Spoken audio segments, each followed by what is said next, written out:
A new Deepwoken update. Sheesh! As of March 20th, a new update has been added to Deepwoken.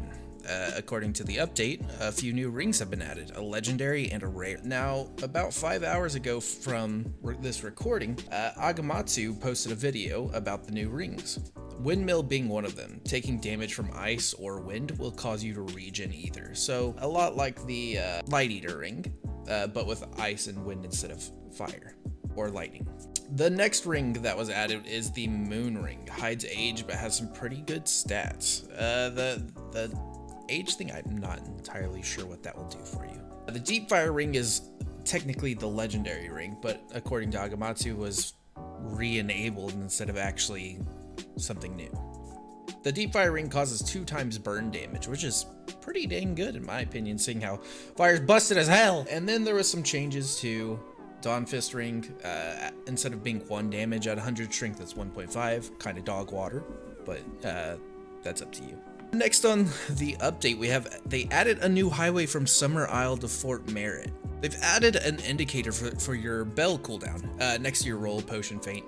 It's indicated right here. Looks like a little bell. Pretty cool. I very much enjoy this, seeing how I just spammed my bell key until it would proc. So this is a great change in my opinion. Fantastic. They've added reputation icons for Selter, Ignition Union, and Knives of Alis. Now what this means to me is that they are about to implement these unions into the game just like they have for Etris, where you build reputation with the guards or lose reputation with the guards, giving you different quests and access to, say, murmurs, for example. A new shadow mantra has been added to the game called Rising Shadow. What this mantra does is, when standing next to an enemy, it picks the enemy up, stun locking them, and then slams them into the ground. Kind of slow, not the coolest looking mantra, and not the most useful in my opinion for a shadow, but I will let you decide on that. Attunement now saves in character creation, unless it's an element you rolled off random and haven't unlocked yet. What does this mean? This means that when you choose your mantra or attunement, it will stay that when creating your character. Say you wipe and you picked fire before, it will stay on fire, which is a quality of life change that I really appreciate. Now, if they would do the same thing with attributes, I would be thankful. Race variants also now save in character creation, another quality of life, fantastic. Added Cybex. A man who works for authority appears to be missing on duty. Search Artel and find the man with a peculiar ability to read resonating souls. This man can check to see if your bell is ready. That is a god tier change. That is god tier NPC. I love this change. Now, if you're someone who doesn't have any friends, you can check to see if your bell's ready without going to the depths. I have friends. Other changes and balances. So they buffed the Dawn Fist Ring. We talked about that. It goes from 1 damage to 1.5 at 100 strength. You can call that a good change if you want. It's whatever to me. Increased dagger crit cooldown from 2 seconds to 3 seconds. Now this is a big change in my opinion, as I was frequently a dagger user. Normally what you could do with daggers is you get a hidden and then use your critical. Now you have to wait a little bit longer. Now you're probably going to get 2 hits before being able to use your critical. This kind of changes how daggers work a bit, and you lose a little bit of that crit spam. This is good. This is a good balance update in my opinion, but for dagger users, it's going to take some getting used to. Lose Your Mind now only scales up to 1.25 damage, but now has a curve to it. That means you require less insanity to get higher returns on damage. It was previously linear.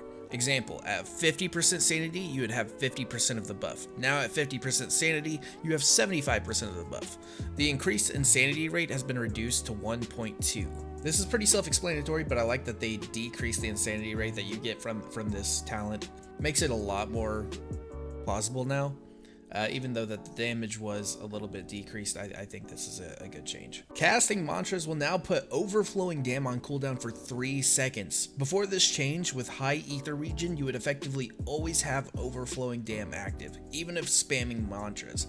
This is a great change. This is fantastic. As someone who hates mantra spammers, man, this works perfectly.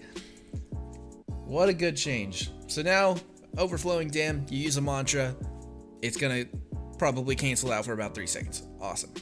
Greatly reduces wind rising range modification. This is not a good change in my opinion, as wind rising has a very, very short range already. Reducing this is, of course it means modifications, but still, this is a hard nerf to wind rising. Martyr was nerfed to give 50% instead of 5% of a health pack. This is a pretty big change. Martyr being the one where enemies gain less health and posture when they knock you. So now, instead of only gaining back 5%, you're now gaining back 50% when getting a knock, and they have Martyr. So that's a pretty big change, but a good one in my opinion. Only getting 5% back from a health pack when you're 5v1ing is a pretty rough, impact on you. So this makes it more plausible to get those 1v2s, 1v3s in and still win. Jolt, Grab, Teleport now has slightly longer windup, and modifiers have a reduced effect on the range. You can no longer modify strong left's range. We felt this way the visual indicator works on strong left. It did not make sense to enhance the range, as the effect goes out in a wide effect to the sides of the player and not in front of them. I believe this was nerfed because a video came out called Comically Large Strong Left, and it was definitely comically large. So large that it would hit someone behind you. So this was probably nerfed because of this video and because of how many people started using the strong left and how often you were getting knocked around when they weren't even looking at you. So it's a change. I don't know if I would consider it one of the best changes for strong left. I think modifiers are part of the game. I think they could have just greatly reduced it, just like they did with Rising Wind. Mirage Clone now comes out in 0.5 seconds instead of 0.2. This should make it easier to parry. Good change. You now need to land 3 shots to proc true ether bullets, and now has cooldown. Now, this one I'm a bit sad about. It makes sense, sure, but it is a hard nerf to true ether shots. Originally, true ether shots, each bullet would proc an elemental effect of your highest element, of your highest attunement. However, people were breaking the game using this by getting the explosion perk with fire and each bullet casting explosion, where players could not do anything to defend themselves against this. It was truly broken in my opinion. I'm a bit sad that they nerfed the true ether bullets instead of explosion, but it is what it is. Bleed no longer procs charismatic cast. I'm a bit sad about this one, as I used the Cutlass and Speed Demon for a while, which would always proc charismatic cast. Now that means the Cutlass isn't so broken. We shouldn't see so many people using it now, but it's still a good weapon, and I don't think it will drop out of the meta just because of this update. You can no longer multi-proc hard raid, meaning you can't continuously hit someone while they're fainting and keep dazing them. Crypt Blade no longer procs Dark Hours, Sightless Steel, Fear, Shadow Overflow, or Singularity. Huge nerf to Crypt Blade, in my opinion. However, to balance this out, Crypt Blade is now only affected by physical armor types and not by shadow armor. A good balance for Crypt Blade, but overall a huge nerf. Shadow Chain's hitbox has been buffed, slightly larger. Now we won't see so many people just running and getting out of it. It might actually require a well-timed dodge. Delayed scaling on Ice Restraint has been reduced. Fire Palm windup increased. This will at least give some of us with the slower reaction time a good window to parry this. Shadow Seekers now slow you down when you cast them and have a longer windup. I'm not sure how to feel about this change, as Shadow Seekers didn't seem very strong in my opinion, and seemed like more like they needed a buff than a nerf. So we'll see how this plays out. I could be very wrong about that, as I do not use Shadow Seekers. Improved NPC anti-gank behavior with mantras. They shouldn't use mantras as often when they're right up next to you and their ally is attacking you. They also shouldn't rush right in to hit you as soon as their ally uses a mantra.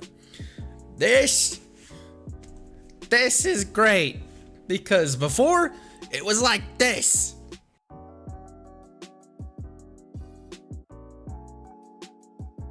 Thank you. There's been some bug fixes as well. I'll go through those pretty quickly. Fix being able to cheese Primodon hitboxes by hitting him in the midsection. So there was a cheese where you could stand on the log and just continuously hit the Primodon. Fix some rings not being in any loot pools. I'm guessing this has something to do with the deep fire ring, saying it was removed, but now it's re-added. Fix NPCs being able to feint their crits. Now, I have never personally seen that one, but that's funny. Fixed incorrect animations on Cestus. Now, this was just, since the recent update, you could, unlocking fists now permanently unlocks it on your character. Picking this in the character creation screen would cause your character's fist to act a bit strange, as you can see here. So they've just fixed that. Fix being able to instant cast Shadow Eruption. Fix reset counter not disappearing on cancel, just a visual bug. Fix lose your mind being unobtainable. Didn't know that. I haven't seen it in a while, so that does make sense. Fixed reinforce.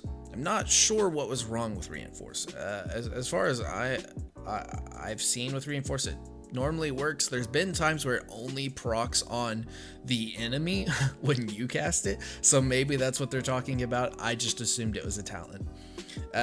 Fixed raging static. Not entirely sure what was wrong with it. Interrupting shadow meteor no longer prevents you from running for 20 seconds. Okay, that's a good change. Fix the gaze shiver animation sticking around for too long. Summer nomads versus ministry camp raids now give reputation and should give EXP and chests properly. Awesome. Fixed vision shaper cosmetics and enchants appearing during portal resonance, ghost, etc. Awesome change. Originally you could see the little purple animation from vision shaper whenever doing something like this, or the charm effects. So huge change, good bug fix. Fix an issue with TO1 where if your health hit 0, trial of 1, if your health hit 0, you didn't die, you'd be soft locked from the rest of the trials. Good change. Fix tornado spark for lightning forge. Fix displacement. Note that the teleporting effect people are familiar with was removed a long time ago. It's meant to give the user a brief period of hyper armor and speed boost on proc, but this behavior wasn't working. It now gives the hyper armor and speed boost properly. That is it for the Deepwoken update. Overall, great changes, huge update as usual. The dev team is fantastic on this game. They are fantastic at getting new stuff out and bugs fixed. If you want to see more updates like this, go ahead, subscribe. One of our videos coming out soon will be the Deepwoken manhunt, so look forward to that. If you want to come see us stream live, I'm on Twitch, I'm on Facebook, sometimes on YouTube. It just depends, I guess. So just go subscribe to all of those. If there's some changes that you would like to see made to Deepwoken, go ahead, leave a comment. Tell us what you think you would like to see balanced, changed, nerfed, buffed. I'd like to hear your opinions on that, as I have my own. Thanks for watching, guys. Please don't forget to subscribe, like, and I'll catch you in the next video.